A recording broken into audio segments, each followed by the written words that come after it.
받합시다. 교회의 미래. 교회의 미래는 3대 신앙 개성에 달려 있다라고 저는 확신을 하고 있습니다. 여러분들은 제가 목회하는 사익동교회 성도들이기 때문에 여러분도 저처럼 확신을 같이 가져야 될 것입니다. 자, 같이 읽습니다. 시작. 교회의 미래, 3대 신앙 개성. 할렐루야. 그러나 현실은 비관적인 그런 미래의 앞날이 우리 눈에 보입니다. 비관적인 현상은 여러 가지가 있겠죠. 사회적으로, 도덕적으로, 윤리적으로, 국제관계, 또 미국과 중국이 시진핑이 지금 미국을 방문해 있지만은 또 두 나라의 어떤 힘 겨루기, 갈등.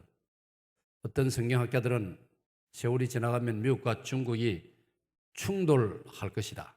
그렇게 성급하게 말을 하는 신학자들도 있습니다. 그래서 우리가 미래를 생각할 때 환경이 오염되고 자연이 파괴되고, 여러분 얼마 있으니까 얼마 지나면요 부산의 이 해운대 광안리 모든 이 바다에 수영장에 해수욕장에 그 모래가 다 없어진답니다. 물이 그 위에까지 다 올라온다고 합니다. 너무 겁내지는 마시고 100년 지나면 그러잖아요. 100년. 근데 100년이 먼 것도 아니에요. 자연 현상이라든지 영적인 현상이라든지 미래를 생각하면 결코 낙관적이지만은 박지만은 않습니다. 비관적인 미래 예측이 아주 많습니다. 그 가운데 제가 오늘 3대 신앙 개성, 교회의 미래를 이야기할 때 무엇보다도 우리 사회가 인구 감소가 급속하다는 것입니다. 인구가 엄청난 속도로 줄어들고 있습니다. 며칠 전에 제가 이제 이 설교를 준비하면서 자료를 보았는데 깜짝 놀랐어요. 2000년도에 15년 전에 우리나라 초등학생이 402만 명, 중학생 186만 명. 그런데 고등학생이 중학생보다 많아요. 207만 명. 근데 14년이 지난 작년도 통계는 초등학생이 14년 전보다도 엄청나게 줄어버렸어요. 402만 명이던 것이 273만 명으로 줄었습니다. 그 뭐냐? 신혼부부들이 아이를 안 낳는다는 거예요. 초등학교 학생이 지금 점점 줄어들고, 지금 초등학교 교실에요 학생이 30명. 그것도 도심지에 있는 학교는 아예 문을 닫아버려요. 학생이 없어요. 그러니까 402만 명이던 우리나라의 초등학생이 작년에 2014년에는 273만 명, 186만 명이던 중학생이 172만 명, 207만 명이던 고등학생이 184만 명. 고등학생이 중학생보다 많다는 것은 젊은 세대들이 아이를 안 낳으니까 초등학생이 급격히 줄어들고 중학생이 줄어들고, 고등학생은 그 전에 좀 낳은 아이들이 있으니까 조금 많은데 이것도 이제 얼마 지나면 중학생하고 똑같아진다. 결과적으로 대학에 입학생, 대학이 받아들이고도 빈자리가 많다 이 말이에요. 그 대학이 지금 큰 위기를 만나고 있어요. 취직이 잘 안 되거나 이런 과들은 없어집니다. 그러다가 결국은 잘 안 되는 대학 자체가 문을 닫습니다. 이게 지금 우리 앞에 놓인 현실이란 말이에요. 그 결과로 교회는 어떻느냐? 교회를 보세요. 다른 교단은 놓아도 우리 고신총회를 보면 2004년도에 중고등학생이 3만 7천 명 주일날 중고등부 모임에 출석을 합니다. 2004년에 3만 7천 명이 박목사님 잘 알아놓았어요. 그게 10년이 지난 작년에는 3만 1,000명. 10년 사이에 3만 7천이 3만 1,000으로 줄어들었습니다. 여러분 6천 명 줄었다 하면 예사로 들리지만 3만 7천에서 3만 1,000으로 줄어들었다. 이거는요, 이 속도로 나가면 수치만 생각하면 앞으로 얼마 지나면 교회의 중고등학생이 없어진다. 그런 해석이 되는 거라. 얼마나 큰 낭패입니까? 그러다 보니까 청년 대학부도 3965명이던 것이 10년이 지나고 나서 26,000명으로 줄어들고 있습니다. 서울 시내의 전체 가구 이름을 달리해서 살아가는 집들이 있는데 이 가구 아닙니까? 서울 전체 가구 중에 24%가 혼자 사는 가구입니다. 독신 가구, 혼자 삽니다.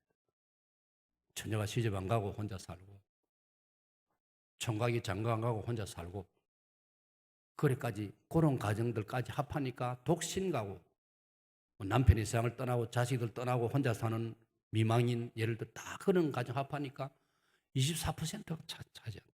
이만큼 지금 인구 면에서 우리 사회가 비관적인 미래임을 보여주고 있습니다. 어떻게 할 것이냐?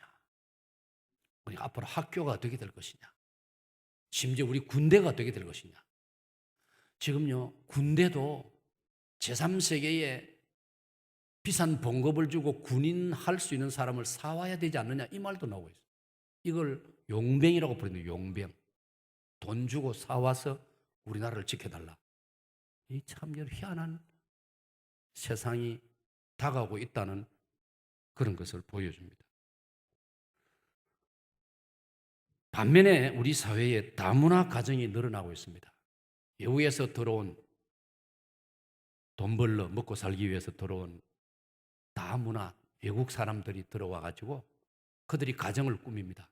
그 가정들은 주로 중동, 동남아시아, 그 사람들은 자녀를 많이 낳습니다, 여러분. 이게 앞으로 세월이 가면 어떻게 될 것이냐? 제가 40년 전에 독일에서 공부를 했습니다. 그때 벌써 독일이 그런 현상이 일어났습니다. 터키 사람들이 독일에 많이 와서 살고 있습니다.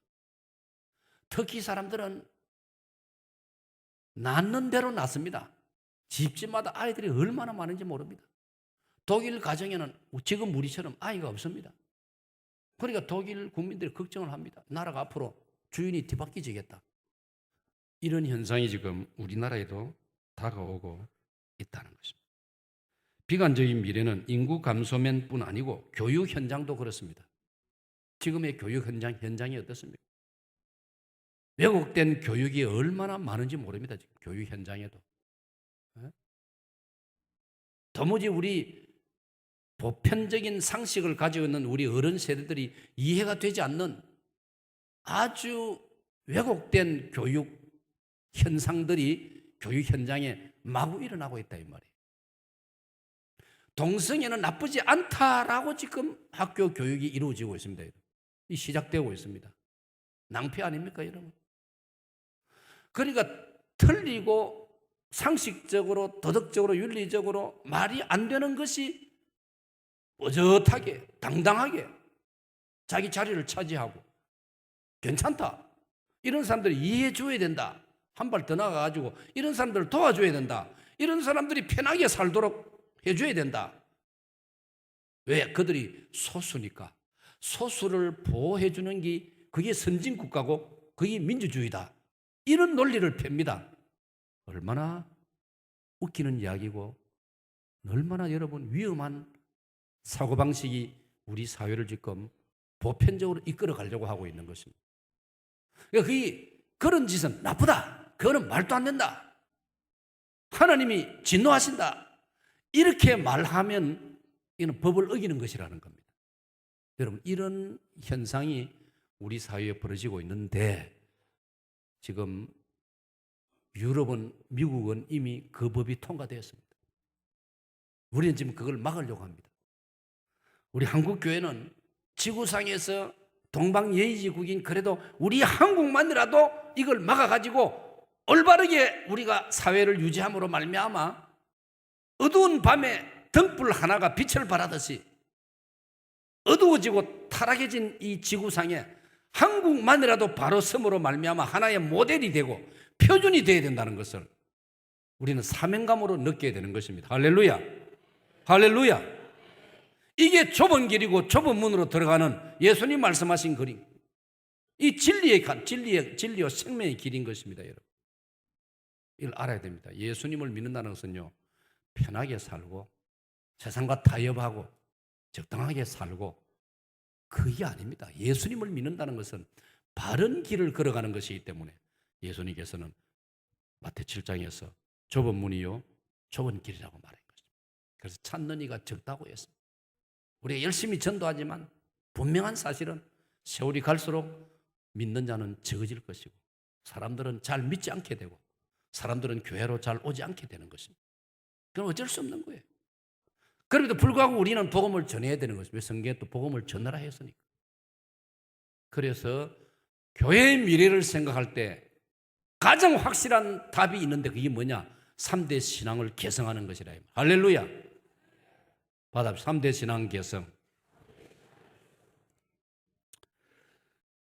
이런 현상을 바라보면서 우리는 이런 양자택일 앞에 서게 됩니다. 그걸 큰 두 번째로 우리는 포기할 것인가 밀고 나갈 것인가.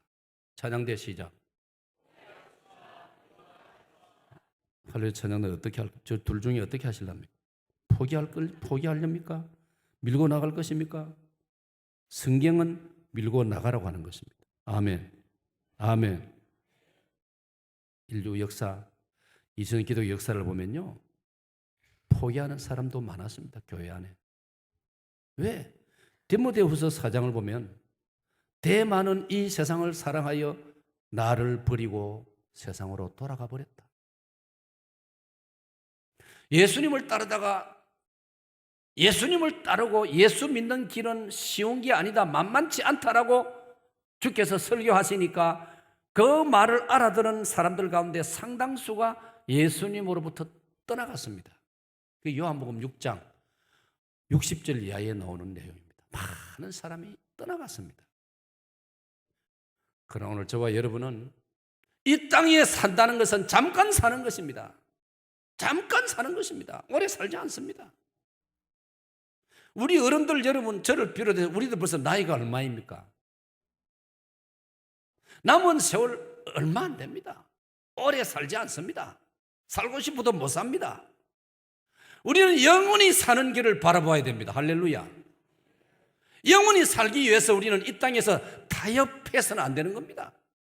이 땅에서 믿음을 지키고 진리를 지키고 양심을 지키고 정의를 지키고 하나님 말씀을 지켜야 할 줄로 믿습니다. 그래야 삽니다. 그래야 영원히 삽니다.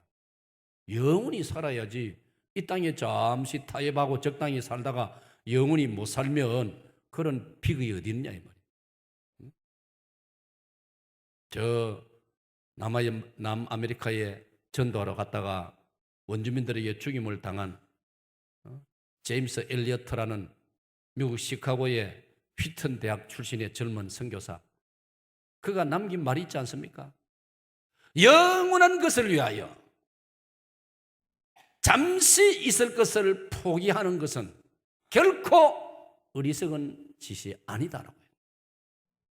영원한 것을 위하여 잠시 있다가 없어질 것을 포기할 수 있는 사람, 그가 영원한 것을 차지한다라고 성경은 말씀하고 있는 것입니다. 사랑하는 여러분, 예수님은 우리에게 말씀했습니다. 포기하지 말라고 했습니다. 낙심하지 말라고 했습니다. 뒤로 물러가지 말라고 했습니다. 히브리서 10장 39절에 보면은 오직 나의 의인은 믿음으로 말미암아 살 것인데 저가 더 뒤로 물러가면 내 마음이 저를 기뻐하지 아니하리라고 했습니다.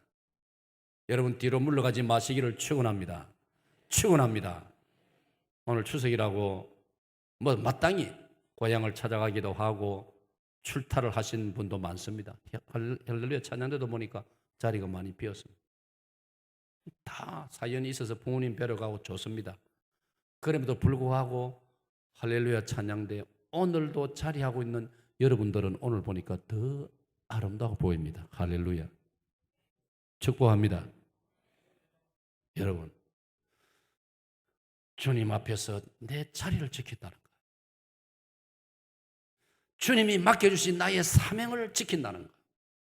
사도행 1장에 나오는 말씀처럼 베드로가 설교하면서, 초대 기독교의 베드로가 설교하면서 가룟 유다에 대해서 이렇게 설교했지 않습니까? 주여, 우리의 동료였던 저 가룟 유다는 자기 직무를 버리고 떠나가 버렸나이다. 자기 직무를 버리고 떠나가 버렸나이다. 얼마나 불쌍합니까? 그럼 자기 자리를 끝까지 지켰던 베드로와 요한과 야고보와 나머지 사도들은 오늘 2000년 기독 역사상, 아니 인류 역사에서도 찬란하게 빛나고 있지 않습니까? 가는 데마다 베드로, 베드로, 베드로, 바울, 바울, 바울, 존, 존, 존, 요한, 요한, 요한, 요한네스, 요한. 얼마나 좋습니까? 사랑하는 여러분, 우리는 포기하지 않아야 할 줄로 믿습니다. 뒤로 물러가지 말아야 할 줄로 믿습니다. 저는 이 성경 구절을 좋아합니다. 시편 18편 29절 다 같이요. 내가 주를 의뢰하고 적군을 향해 달리며 내 하나님을 의지하고 담을 뛰어넘나이다. 할렐루야. 우리 학생들, 청년들이 군대 입대할 때 주일 저녁에 제가 이 구절을 인용하면서 축복 기도를 하지 않습니까? 얼마나 좋습니까? 내가 주님을 의뢰하고 적군을 향해 달리며 내 하나님을 의지하고 담을 뛰어넘나이다. 여러분, 사람이 자기 혼자 힘으로 어떻게 적군 속으로 뛰어들 수 있습니까? 어떻게 높은 담을 내 힘으로 뛰어넘을 수 있습니까? 그러나 오늘 성경은 하나님을 의지하면 할 수 있다는 것입니다. 할렐루야. 도무지 뚫을 수 없을 것 같은 장벽을 믿음으로 뚫은 사람들의 이야기가 얼마나 많습니까? 도무지 극복하기 힘든 높은 담과 같은 그런 인생의 고난의 문제, 어려움들을 믿음으로 뛰어넘은 사람들이 얼마나 많습니까? 할렐루야. 그러나 우리는 포기해서는 안 되는 것입니다. 여러분의 담임 목사도 6년 전에 말할 수 없는 탈진 상태에서 곤고함에 처했을 때, 그때 제가 끝까지 포기하고 말았다면, 그리고 여러분들이 저를 포기하고 말았다면 오늘의 이 놀라운 기적은 이루어질 수 없었지 않습니까? 어떻게 여러분의 담임 목사가 고신 총회장이 되어서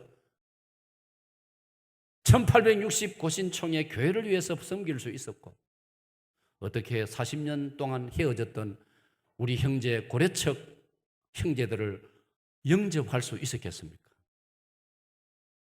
하나님의 은혜로 우리 모두 포기하지 않았기 때문에 우리 시대의 가장 놀라운 한국 교회가 기뻐하는 이 역사를 하나님께서 우리를 통하여 이루어 주셨지 않습니까? 할렐루야. 우리 모두가 포기했더라면 이런 역사가 일어나지 않는 것입니다. 이런 역사를 위해서 하나님께서는 우리를 준비시켜 주셨고 우리를 사용해 주시는 것입니다. 아울러 저는 사사기 8장 4절의 말씀을 여러분에게 소개하고 싶습니다. 다 같이 읽습니다. 기드온과 그와 함께한 자 300명이 요단강에 이르러 건너고 비록 피곤하나 추격하며, 받합시다. 비록 피곤하나. 이게 무슨 말입니까? 300명이 미디안 군대를 향하여 추격전을 벌이고 있습니다. 300명이. 여러분, 아무리 하나님의 능력이 함께 있지만도 기도원 300용사 다 사람입니다. 300명이 13만 2천 명 미디안 군대와 싸워야 되는데 얼마나 피곤하겠습니까? 몸이 녹초가 안 되겠습니까? 지치고 지쳐가 기진맥진해가 힘 다 빠지고. 그런데도 보십시오. 비록 피곤하나 추격하며. 이게 우리 신앙 세계입니다.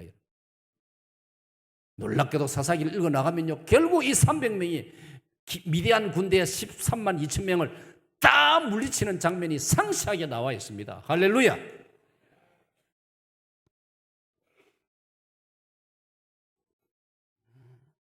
오늘 우리가 갈라디아 6장 9절의 말씀 보면 우리가 선을 행하되 낙심하지 말지니. 여러분 잘 들으세요. 여러분 중에 오늘 하나님이 기뻐하시는 선을 행하고 계십니까? 하나님이 기뻐하시는 일이지만 현실적으로 너무나 힘든 일, 때로는 남편이 이해를 하지 못하고, 때로는 가족이 이해를 하지 못하고, 때로는 부모님이 이해를 하지 못하고, 때로는 내 주변의 사람이 이해를 하지 못하여 나를 비난하고 나를 향하여 압력을 가하고 나를 옥죄어 오고, 그러나 지금 내가 맡은 일, 내가 하는 일, 내가 가는 길은 하나님이 기뻐하시고 분명히 진리의 길이고 분명히 많은 사람을 유익하게 할 수 있는 길이라고 할 때에 낙심하지 마시고 용기를 꺾지 마시고 하나님을 의지하고, 아까 성경 말씀처럼 적군성을 향해 달리며 담을 뛰어넘는 그런 믿음과 각오를 가지고 전진하는 여러분 되시기를 축원합니다. 그리하면 갈라디아 6장 9절의 말씀처럼 너희가 피곤하지 아니하면, 이번 세 번역으로는 너희가 포기하지 아니하면 때가 이름에 거두리라. 할렐루야, 할렐루야. 저 로마 제국이 우리 기독교를 핍박했습니다. 얼마나 모질게 핍박했습니까? 여러분 중에 크바디스라는 영화를 보셨으면 거기 다 나오지 않습니까? 로마 제국이 초기 우리 기독교를 얼마나 박해했습니까? 완전히 말살하려고 했습니다. 오늘 북한의 공산주의처럼 로마 제국이 그랬습니다. 그러나 우리 기독교 신자들은 거기에 굴하지 아니하고 포기하지 아니하고 로마 제국을 향하여 총과 칼로 싸울 수는 없었지만은 눈물과 기도와 사랑과 헌신으로 그들이 로마 제국을 향하여 복음을 전하며 살아갈 때 마침내 그 대제국 로마는 주 313년 예수 그리스도의 이름 앞에 무릎을 꿇은 줄로 믿으시기를 축원합니다. 그래서 로마 제국이 기독교 나라가 됩니다. 저 로마 제국을 통하여 온 유럽이 복음화가 되었지 않습니까? 그 유럽을 통하여 온 세계가 복음화 되었지 않습니까, 여러분? 그래서 우리는 포기하지 않아야 됩니다. 하나님을 의지하고 밀고 나아가야 되는 것입니다. 앞으로 나아갈 수 있기를 축원합니다. 우리 조상들은, 모세는 홍해 바다를 향하여 나아갔고 여호수아 장군은 요단강을 향하여 나아갔습니다, 여러분.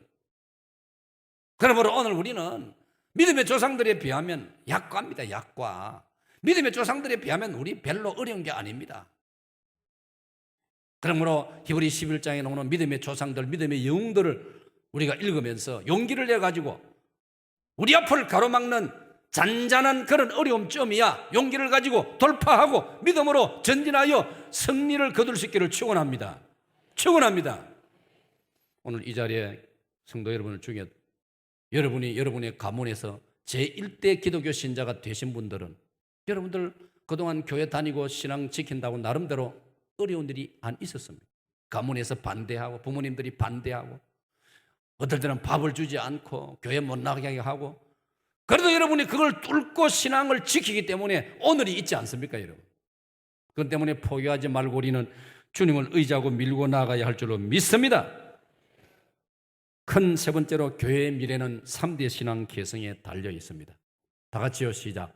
교회의 미래는 3대 신앙 개성에 달려 있습니다. 이걸 여러분 확신하셔야 됩니다.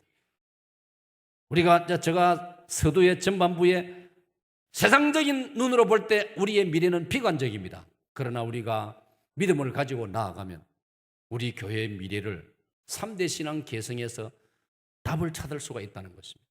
이걸 제가 여러분에게 강조하고 제 목회 철학에서 이걸 여러분에게 누누이 강조합니다. 3대 신앙만 개성한다면 각자가 자기로부터 밑으로 3대만 책임을 진다면 우리 사기동교회는 희망이 있고 우리 한국교회가 희망이 있다는 걸 믿으시기를 축원합니다. 3대 신앙은 김 목사가 지어낸 게 아닙니다. 성경에 하나님께서 말씀하신 겁니다. 3대 신앙 개성이라는 걸 성경에서 근거를 저는 찾았습니다. 창세기 11장 끝에서부터 하나님이 아브라함을 부르시는 장면이 나옵니다. 여러분, 아브라함 하면 우리 기독교 신자들은요 다 알고 있지 않습니까? 아브라함은 우리 성경에서 가장 위대한 우리 조상입니다. 사람이지만 그도 우리 같은 사람. 여러분, 아브라함도 실수가 있고 아브라함도 때로 거짓말도 하고 그런 인간입니다. 그럼에도 불구하고 아브라함은 하나님이 참 인정하신 사람입니다. 정말 멋있는 사람 아닙니까, 여러분? 그런데 그 아브라함이 하나님의 부르심을 받아서 아브라함이 되었다 이 말이에요. 아브라함이 머리가 좋았어. 아브라함이 IQ가 높아가지고 자기 스스로 하나님을 찾은 것이 아닙니다. 여러분 분명히 아세요. 우리 기독교는요 내가 똑똑해가지고 예수님 믿는 게 아닙니다. 하나님께서 은혜를 주셔서 믿음을 가지게 된 것입니다. 할렐루야. 그래서 우리 기독교 신앙은 항상 강조가 은혜 신앙 아닙니까? 받합니다. 은혜 신앙. 은혜란 말은 돈 안 받고 값 없이 내가 복을 받았다. 그게 은혜입니다. 그러니까 우리 하나님 은혜로 예수님을 믿게 되었다. 그래서 우리 자랑할 것이 없는 것입니다. 이 사상을 여러분 잊지 마시기를 바랍니다. 그래서 우리가 사람인지라 이런 마음이 들 수가 있는, 이거 참, 이거 우리 개인의 원수입니다. 왜? 나를 알아주기를 바라고, 누가 날 안 알아주면 기분이 나쁘고, 여기 우리 신앙의 원수입니다. 성경은 그런 생각하지 말아야 했습니다. 남이 알아주는 건 무슨 소용이 있느냐? 하나님이 알아주시는 게 됐고, 또 알아주나 안 알아주나 그런 것 논할 자격이 없는 우리들입니다. 본래 우리 다 죽었던 자인데, 우리 다 죽었던 자 아닙니까? 에베소 2장 1절에 우리 조상의 죄와 나의 죄 때문에 이미 죽었던 자입니다. 이런 우리를 그리스도 안에서 주님과 함께 우리를 살려주신 줄로 믿습니다. 병원에서 다 죽다가 수술받아가 좋은 의사 만나가 살아났다면 그가 의사 앞에 가가지고 자랑할 게 뭐 있습니까? 내가 본래부터 사실 체질이 튼튼해가지고 당신이 날 수술 성공했다고 그렇게 말하는 사람 한 사람도 없습니다. 선생님 고맙습니다. 그래, 이게 원리가 똑같다 이 말. 받아봅시다. 하나님의 은혜, 하나님 은혜로, 하나님의 값없이 주시는 선물로 예수님을 믿게 되었고, 오늘 이 시간까지 내가 이 땅에 존재하고 있다는 것을 믿으시기를 축원합니다. 아브라함도 본래부터 그런 사람입니다. 본래부터 대단한 사람은 아닙니다. 아브라함은 우상 숭배하던 사람입니다. 그의 아버지 데라는 우상을 사업으로 기업으로 하던 돈 잘 벌던 사람이었습니다. 그런데 우리가 다 알 수 없지만 하나님께서 그 아브라함을 점을 찍었습니다. 저 사람을, 죄를 내가 불러내가지고 나의 선민으로 삼아야 되겠다. 그 구약성에는 선민이란 말이 나옵니다. 받습니다. 선민. 선민이란 말은 선택받은 민족이란 뜻이에요. 내가 저 사람을 불러서 나의 선민으로 삼고, 그래서 결국 그 아브라함의 후손들이 이스라엘이 된 것입니다. 받습니다. 이스라엘. 그래서 우리 교회는 설교하다가 목사님들이 이스라엘을 이야기를 많이 하는 겁니다. 찬송가에도 이스라엘이라는 단어가 많이 나오는 겁니다. 그러니까 오늘 신약 시대는 저와 여러분도 영적으로 이스라엘이라 이 말이에요. 할렐루야. 받습니다. 영적 이스라엘. 이거는 신학적 용어입니다. 이건 알아놔야 됩니다. 우리 영적 이스라엘입니다. 우리가 한국 사람으로서 우리가 한민족이라는 걸 자랑하기도 하지만은 우리 예수 믿는 사람은 한민족이라는 것보다도 영적 이스라엘이라는 걸 더 자랑스럽게 생각을 해야 됩니다. 할렐루야. 신명기 7장을 보면요. 신명기 7장을 보면요. 이 지구상의 수많은 민족 가운데 하나님께서 이스라엘을 선택하셨다라는 기록이 나옵니다. 그런데 거기 조건이 나옵니다.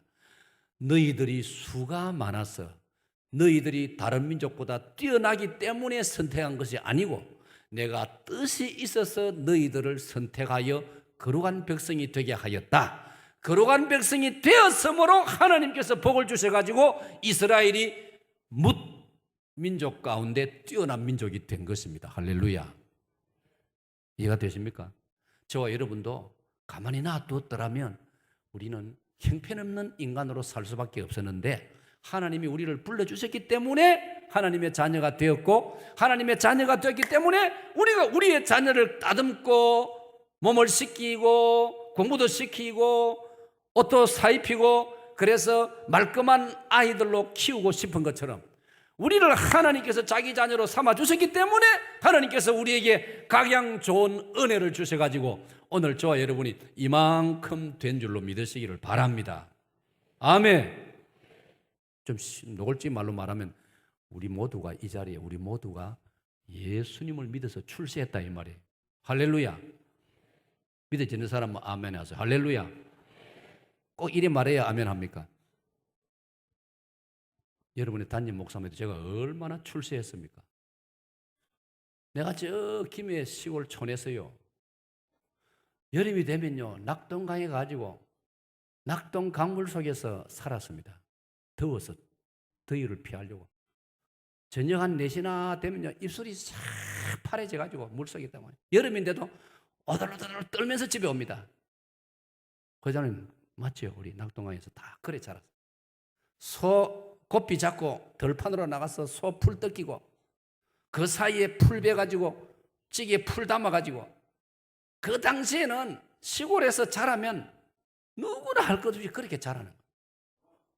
그런데 하나님 은혜로 예수님을 믿게 돼가지고 눈이 열리고 예수님 믿고 나니 하나님께서 지혜를 주시고 머리가 트이고 보는 시각이 달라지고 왜 살아야 되며 어떻게 살아야 될지를 하나님께서 깨닫게 해주시고 성경을 배우니까 성경이 무엇입니까? 인류 역사의 최고의 책이 성경입니다, 여러분. 성경을 영원한 베스트셀러라고 말하고 있지 않습니까? 우리가 이 땅에 태어나가지고 성경을 배우면서 산다는 것 놀라운 축복인 줄로 믿으시기를 바랍니다. 성경을 모르는 사람은요, 아무것도 모른다라고 말할 수 있는 거예요. 성경을 알면 모든 걸 다 안다라고 말할 수 있는 거예요. 얼마나 축복입니까? 할렐루야. 이걸 생각할 때 이 놀라운 영적인 신앙적인 이 복을 우리 자녀들에게 물려줘야 된다 이 말이에요. 우리 손자들에게 물려줘야 된다 이 말이에요. 할렐루야. 예? 먹고 사는 문제, 돈 버는 것, 세상에서 성공하는 것, 이거는 안 믿는 사람도 다 알고 있는 겁니다. 그거는 본능적으로 사람이라면 다 자기가 노력하게 되어 있는 겁니다. 학교 가서 배우고 세상에서 정보를 듣고 배우고. 그리고 우리 그리스도인들은, 우리 부모님들은 신앙을 가르쳐야 되는 겁니다. 할렐루야. 신앙을 가르칩니다. 신앙만 분명히 가르치고 우리 자녀들에게, 손자들에게 신앙만 분명히 심어주면 나머지 문제는 걱정하지 않아도 된다라고 성경이 말하고 있습니다. 할렐루야. 그래 성경은 너희는 근심하지 말라. 너희는 마음에 근심하지 말라. 하나님 믿으니 또 나를 믿어라. 너희는 먼저 그의 나라와 그의 의를 구하라. 그 말은 신앙생활 잘하라 이 말입니다. 하나님 똑똑히 섬기라 이 말이에요. 예수 똑똑히 믿으라 이 말이에요. 그게 그의 나라와 그의 의를 구하라는 뜻이에요. 그 다음 말씀 뭡니까? 이 마태복음 6장 33절인데 그리하면, 받아입니다. 그리하면 이 모든 것을 너희에게 더하시리라. 할렐루야. 얼마나 좋습니까? 그리고 어떤 면에서 우리 자신은 인간적으로 너무 고민할 필요 없어요. 우리가 교회 다니면서도 고민을 아직까지 내가 믿음이 적어서 그렇고 하나님 은혜를 별로 경험을 못해서 그렇고 하나님 은혜를 경험을 했는데도 깨닫지 못해서 그런 거예요. 지금까지 나를 인도하신 주님, 찬송가도 가사에 지금까지 지내온 것 주의 크신 은혜라. 지금까지 나를 인도하셨으니 앞으로도 인도해 주실 줄로 믿으시기를 축원합니다.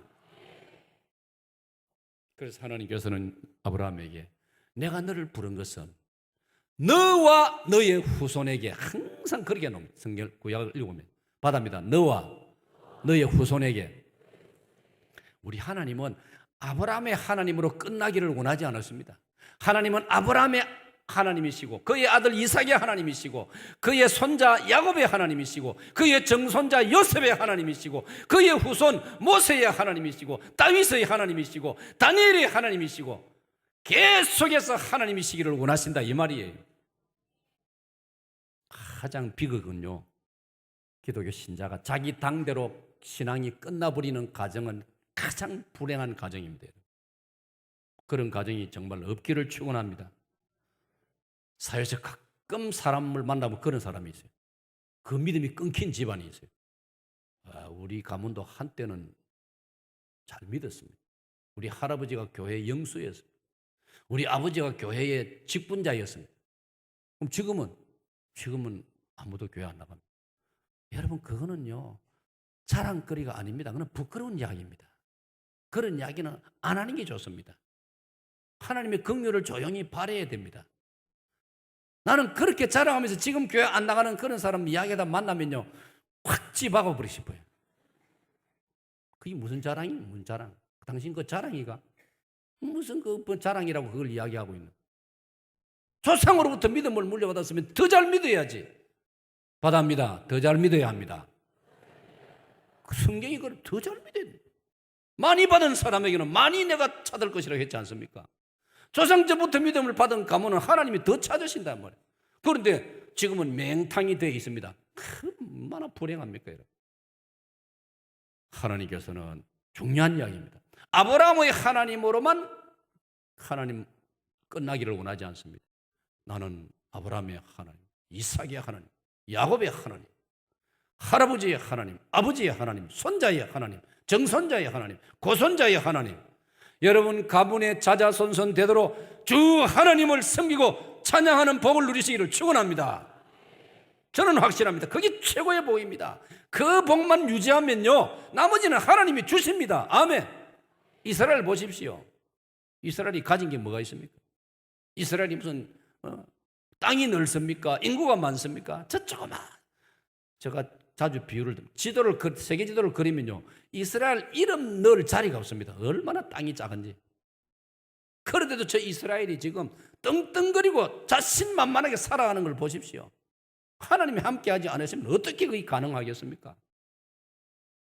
우리 대한민국도 희망을 우리가 하나님께 걸어야 됩니다. 할렐루야. 하나님이 보호하사 우리나라 만세. 할렐루야.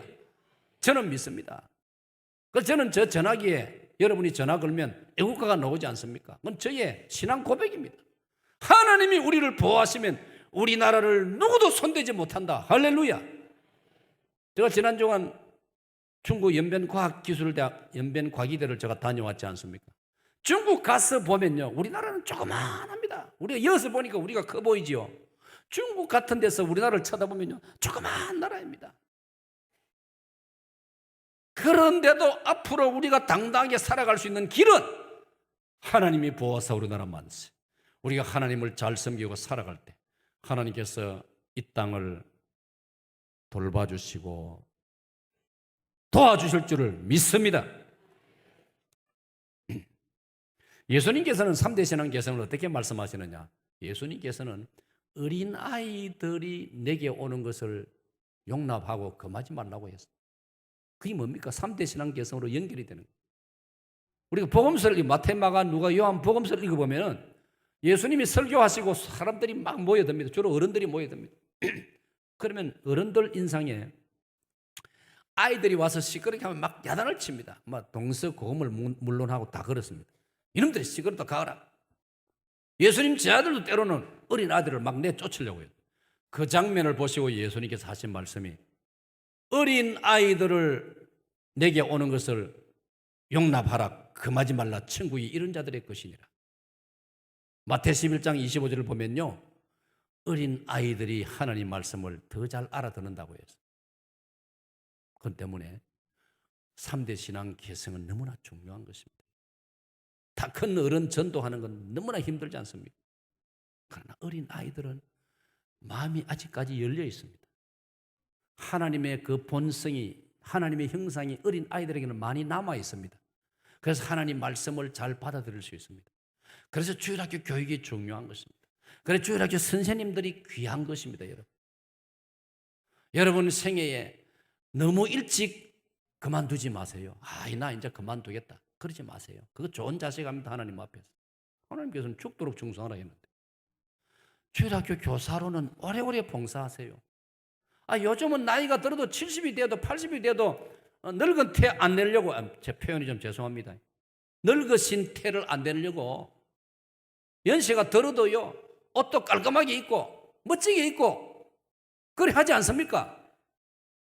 그런 의지를 가지고 그런 열정을 가지고 주일학교 봉사도 해야 되는 겁니다. 내가 나이 늙었지만 내 손주들을 내가 사랑하는 마음으로 주일학생들을 내가 돌봐야 되겠다. 그게 놀라운 역사가 일어날 수 있지 않습니까, 여러분? 누가복음 2장에 예루살렘 성전에 시몬 할아버지, 안나 할머니, 어린 아기 예수님을 만났을 때 품에 안았지 않습니까? 그건 오늘날 우리가 주일학교 교사로서 아이들을 돌보는 그것으로 해석할 수 있지 않습니까? 그게 3대 신앙 개성의 차원이랍니다. 꼭 내 아이, 내 손자만을 책임지란 말이 아닙니다. 교회에서 다음 세대를 우리가 책임지고 돌보는 것, 그게 3대 신앙 개성으로 연결이 되고 뜻이, 해석이 확장이 되는 것입니다. 여호수아 장군은 3대 신앙 개성을 어떻게 오늘 본문에서 이야기합니까? 잘 들으세요. 여호수아 장군, 오늘 본문 여호수아 24장 끝나는 장면입니다. 여호수아서가 끝나는 장면입니다. 여호수아 장군은 110세의 세상을 떠납니다. 여러분, 여호수아는 모세의 제자입니다. 모세를 40년간 수종 들었던 사람입니다. 박목사님, 나하고 한 40년간 일할 용의가 있어? 이제 한 10년 되는데 한 40년 할 수 있겠어? 대답을 확실히 했어.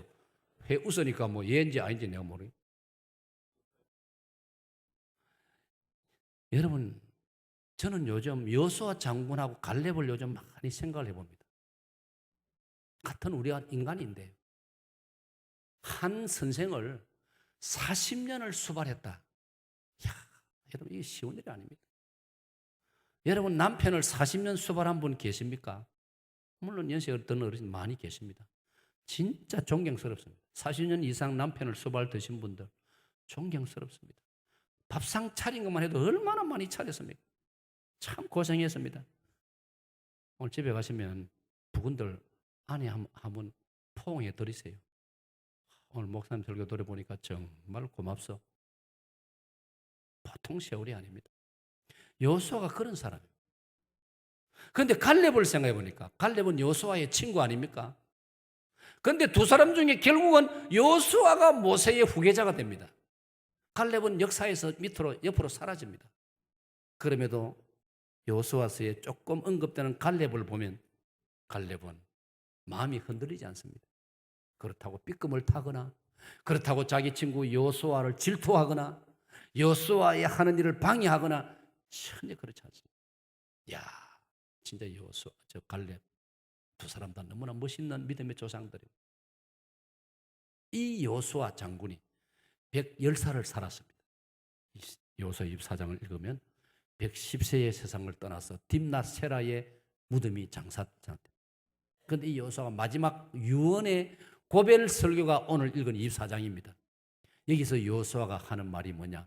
3대 신앙 개성을 강조하고 있습니다. 여호수아가 이런 심정을 밝힙니다. 너희들이, 잘 들어보세요. 너희들이 이스라엘 민족을 가리키는 말입니다.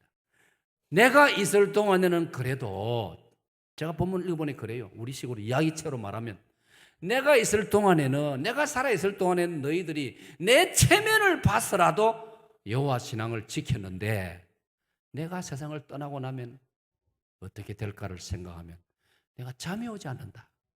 이게 본문의 내용입니다.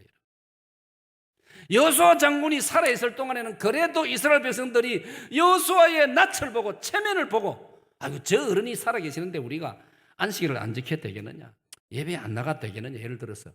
그런데 여호수아 장군이 세상을 떠나고 나면 이스라엘 민족이 과연 어떻게 할는지에 대해서 여호수아가 그동안의 경험을 가지고 보니까 신앙을 떠날 가능성이 많다 이 말이에요.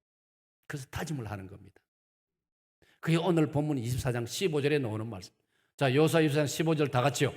아무도 빠짐없이 시작. 만일 여호와를 섬기는 것이 너희에게 좋지 않게 보이거든 너희 조상들이 강 저쪽에서 섬기던 신이든지 또는 너희가 거주하는 땅에 있는 아모리 족속의 신들이든지 너희가 섬길 자를 오늘 택하라. 오직 나와 내 집은 여호와를 섬기겠노라. 할렐루야. 이 여호수아 24장 15절에 여호수아 장군의 고별사, 이 유언이 여러분의 고백이 되기를 축원합니다. 받합니다. 오직 나와 내 집은 여호와를 섬기겠습니다. 저기 오직 나와 내 집은 할 때 내 집이란 말이 내 자녀요 내 손자 아닙니까 여러분? 이런 확고한 철학을 우리가 가정에서 가져야 되는 겁니다. 여러분 자녀들에게 어쩌든지 신앙생활을 잘해라. 그게 성공이다. 나는 너희들이 세상에서 부자가 되는 거 내가 말리지는 않고 내가 그거 반대하지는 않겠다. 사람이 그거 누가 싫어하겠습니까? 그러나 그보다 더 중요한 것은 네가 신앙의 부자가 되고 신앙의 성공자가 되고 예수님 잘 믿는 부자가 되기를 바란다. 할렐루야. 이런 유언을 하고 이런 당부를 명절에 만날 때 해줘야 되는 겁니다. 야, 네 봉급 얼마 올랐나? 그 말보다는 네 이번에 왔는데 내한테 용돈 주고 갈 기가 안 주고 갈 기가, 그것도 부모로서 교훈 삼아 할 수 있는 말이지만 그보다 더 중요한 것은 너희 떨어져 있으니 내가 늘 마음에 걱정이 너희들 신앙생활이다. 어쩐지 신앙생활 잘해라. 그게 진정한 성공이다. 이렇게 강조하는 여러분 되시기를 축원합니다. 그러면 마지막으로 신앙 개성을 잘 하려면, 신앙 개성을 위한 몇 가지 답안이 있는데, 신앙 개성을 잘 하려면 여러분 앞에도 말씀드렸지만 어릴수록 좋습니다. 어릴수록. 다 같이요 시작. 어릴수록 신앙 교육이 효과적이다. 어릴수록. 나무도요 이런 말이 있지 않습니까? 나무를 휘어서 뭘 만들려면 어릴 때 해야 됩니다. 굳어져 버리면 이렇게 휘으려면 부러져 버립니다. 못 씁니다. 휘어도 부러지지 않을 그 어린 나이 때에 해야 됩니다. 신앙교육도 그때 다 크면요 부모님 말이 안 듣습니다. 자기 세계가 딱 만들어져 있기 때문에 안 듣습니다. 아직 자기 세계가 형성되기 전에 신앙교육을 시킨다 이 말이에요. 할렐루야. 성경을 읽어보고 우리가 공부를 해보면요 첫 번째 기회가 4살 때까지입니다. 두 번째 기회가 14살 때까지입니다. 초등학교 졸업할 때까지입니다. 중학생, 여기 중학생도 있지만 미안하지만은 섭섭하게 생각하지 말아요. 중학생 때부터는 말 안 들어요. 대한민국 중학생이 얼마나 겁이 나면 김일성이가 못 쳐들어온답니다. 남쪽에 중학생 겁이 나서 못 쳐들어온대요. 이거는 물불을 가리지 않습니다. 물불을 안 가려요. 누가 중학생을 감당하겠습니까? 어떤 중학교 2학년이 목욕탕에 갔는데 절에 중도 왔더랍니다. 이 중학생이 물장구를 치고 일하니까 중이 야이! 내가 저 절에 있는 아무개 중인데 네 버릇 없이 조용히 좀 해라. 모욕을 해도 조용히 해라. 와요. 나도 중이요.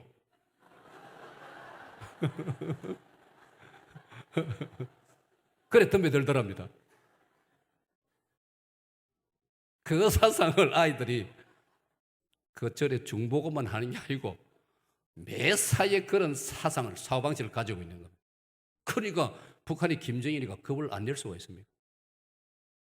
제가 말씀드리는 것은 우리 신앙교육을 뿌리를 칵 내려줄 수 있는 기회가 유치원 들어갈 때까지 어릴 때, 그 다음에 초등학교 졸업할 때까지 그 기회를 놓치고도 신앙생활 다시 훈련을 시켜서 잘하면 그거는 큰 복이고 참 어렵다 이 말이에요. 성경을 보면요 사무엘 어머니 한나가 젖 먹이면서 사무엘에게 신앙교육 시키는 게 사무엘상 1장에 나와 있지 않습니까? 성경은요 우리는 어른들은 우리 기준으로 모세하면 어른 모세를 생각합니다. 깃발날리던 모세, 이스라엘 백성을 인도하던 모세. 그러나 성경은 어머니 요게벳을 젖을 먹고 자라면서 신앙교육을 받던 아기 모세, 어린이 요셉, 소년 다윗, 소년 다니엘, 그 점을 우리가 놓쳐서는 안 된다는 것입니다. 말씀을 맺습니다. 사랑하는 여러분, 3대 신앙 개성을 잘 하면요 우리의 자녀들이, 우리 아들, 딸이, 우리 손자, 손녀, 우리 후손들이 이 세상에서 존경을 받고 신뢰를 받고 존중받습니다. 오늘 세상 사람들은요 자기들은 엉망으로 살면서도 정말 괜찮은 사람을 만나보고 싶어 합니다. 정말 좋은 사람을 만나보고 싶어 합니다. 찾아보고 싶어 합니다. 겪어보니 이 사람이 교회 다니는 사람이었구나. 그런 감동을 자기들이 맛보기를 원합니다. 알고 보니 이 사람 사직동 교회 다니는 분이구나. 그럼 그렇지 뭔가 우리하고 다르더라. 나도 사실 때가 되면 교회 가야지. 언젠가 내가 정리하고 나도 교회 가야지. 정리하고 예수님 믿어야지. 우리가 3대 신앙 개성을 잘하면 이런 기적이 일어날 줄로 믿습니다. 여러분이 간증한 적이 있습니다. 제가 군에 있을 때 세 번째로 모신 지휘관이 황영시 육군 중장 벨세계 장군이었습니다. 그런데 그 어른이 이제 주일날 예배 드리고 또 제가 군단의 목사님하고 저하고 같이 교회를 목회했는데 돌아가면서 설교를 하는데 설교 은혜 받았다면서 어느 때 저를 점심 초청을 하시더라고요. 군단장 관사로 갔습니다. 대단한 가문이었습니다. 응접실에 벽에 액자가 하나 걸려 있는데 자기 조상께서 장원 급제한 액자가 걸려요. 옛날에 임금님이 친필로 쓴 장원 급제 합격증이 딱 걸려요. 대단한 가문이. 기분이 좋더라고요. 저런 빼대 있는 가문의 출신이 군에서 지휘관이 되었다는 마음이 안심이 되고 좋더라고요. 그리고 그 다음에 제 관심은 이 어른이 어떻게 예수님을 믿게 되는 그건 목사로서 관심이 가요. 군단장님, 어떻게 해서 기독교 신자가 되시는지 제가 궁금했습니다. 오늘 마침 이 자리에 같이 앉았으니 여쭤보고 싶습니다. 예, 목사님, 제가 육군 사관학교 시절에 나와 같이 사관생도 중에 이제 또 그룹이 있지 않습니까? 반이 1반, 2반, 3반. 나와 같이 있는 동료 한 명이 내가 생각해도 얼마나 멋지고 얼마나 사람이 좋고 귀한지 알고 보니 기독교 신자가 아닙니까? 나도 모르게 내가 저 친구를 평생 친구로 삼아야 되겠다. 그러려면 나도 저 친구처럼 예수님을 믿어야 평생 친구가 되겠구나. 그래서 예수님을 믿게 되었다는 거예요. 할렐루야. 우리가 3대 신앙 개성을 제대로 해놓으면 우리의 자녀들이 이 세상으로 퍼져나가가지고 그런 역할을 할 수 있다는 것입니다. 그게 바로 하나님이 원하시는 하나님 나라 백성이고 그게 바로 하나님께 영광을 돌리는 거예요. 우리 기독교를 빛내게 하는 것이죠. 그게 바로 복음의 능력이 되는 것입니다, 여러분. 이 은혜가 여러분에게 충만하시기를 축원합니다.